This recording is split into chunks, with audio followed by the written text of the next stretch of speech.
Hello everyone and welcome back to the channel. This quick little video is brought to you today with the help of Blackout Coffee Company, your two-way friendly coffee roaster based out of sunny Florida. Today, personally, I'm digging the French toast flavor, but they have plenty of traditional unflavored coffees to get you going on your day and help support gun rights at the same time. To check out any of their flavors or gun group partner roasts while also supporting the channel, go to blackoutcoffee.com/libertydoll. All right, gang, this is not a video I particularly wanted to make, but I do always tell you guys that I will give you updates on big two-way cases as they come, and unfortunately, I do have a less than pleasant update for you guys today. A few months ago, I told you all about Dexter Taylor, a 53-year-old man who had taken up gunsmithing as a hobby. Perfectly reasonable, perfectly American. This normally wouldn't be that big of a deal, but the man lives in Brooklyn. Yeah. I did a full report on his story in this video, which I will link up here and then should also be down in the description because I guess YouTube does that now. The short version is, the software engineer was arrested in 2022 after police found several unlicensed ghost guns in his apartment, aka perfectly legal kits that he'd bought and put together after becoming interested in gunsmithing. Despite it being a harmless hobby picked up by an engineer who liked building things, the Brooklyn District Attorney, Eric Gonzalez, brought a 37-count indictment against Taylor, accusing him of purposefully trying to evade the law for criminal purposes. He also tried to link Taylor and his ghost guns to the crime wave in New York, which is ridiculous.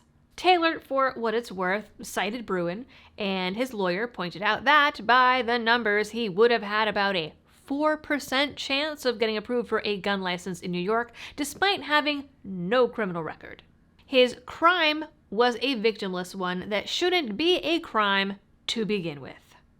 Nevertheless, a jury convicted him of 2 counts of second-degree criminal possession of a weapon, 3 counts of third-degree criminal possession of a weapon, 5 counts of criminal possession of a firearm, unlawful possession of pistol ammunition, and violating the prohibition on unfinished frames or receivers. Many of those are considered violent felonies, despite the fact that, for Taylor at least, they are, at their core, paperwork violations.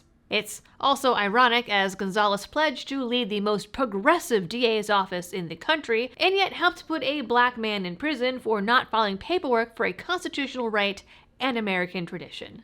But as the judge said, and I have quoted in multiple videos now, the Second Amendment doesn't exist in New York. Or at least that is how the political machine plays it. Now, Taylor's sentence has come down, and he was sentenced to 10 years in prison.